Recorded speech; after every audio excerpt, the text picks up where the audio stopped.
வணக்கம் நண்பர்களே. நம்ம வாட்ஸ்அப் குரூப்பில் வந்து சகோதரி வந்து ஒருத்தவங்க வந்து டாட்டோடைய கவனம் கேட்டிருந்தாங்க. அதில் ஒரு சின்ன டவுட் இருக்குது அப்படின்னு சொல்லி கேட்டிருந்தாங்க. இப்போ நான் டாட் போட்டு மார்க் போட்டு வச்சுருக்கேன். ப்ளவுஸ் கட் பண்ணிட்டு இருக்கோம். வாங்க பார்க்கலாம். இது பாருங்கள், இதோட ஃப்ரண்ட்டு, இது வந்து பேக்கு. மொத்தம் வந்து இதில் டாட் வந்து 15 இன்ச்சு வந்து நம்ம கொடுத்துருக்கோம். எப்படி இந்த 15 இன்ச்சு அப்படின்னா, பாருங்கள், இதில் வந்து 3.5 இன்ச்சு, 3 3 7, இதில் வந்து 1 1 2, இங்கே வந்து 1 1 2, இங்கே வந்து 1 1 2, பேக்கில் இடுப்பு டாட் வந்து 1 2, மொத்தம் வந்து 15 இன்ச்சு டாட் நம்ம கொடுத்துருக்கோம். இதில் பார்த்தீங்கன்னா, நம்ம அவங்க கேட்ட டவுட் என்னென்னா, இந்த ஆம்பு டாட் போடும்பொழுது இங்கே எதுக்கு 1.25 இன்ச்சு வச்சிங்க? 1 இன்ச்சுக்கு நான் 2 பாயிண்ட் கூட வச்சுருந்தேன், எதுக்காக அப்படின்னு எனக்கு கொஞ்சம் டவுட்டாக இருக்குது அப்படின்னு சொல்லி கேட்டிருந்தாங்க.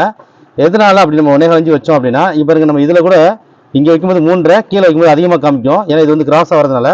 அதே மாதிரி தான் இதுவும் கிராஸ் ஆகிறதுனால தைக்க போகிற இடம் இந்த இடம். அப்போ அங்கே தான் நமக்கு 1 இன்ச்சு கணக்கு வரணும். இங்கேயும் நம்ம தைக்க போகிற இடத்துல 1 இன்ச்சு வரும், இங்கே வரும்போது அதிகமாக வரும்.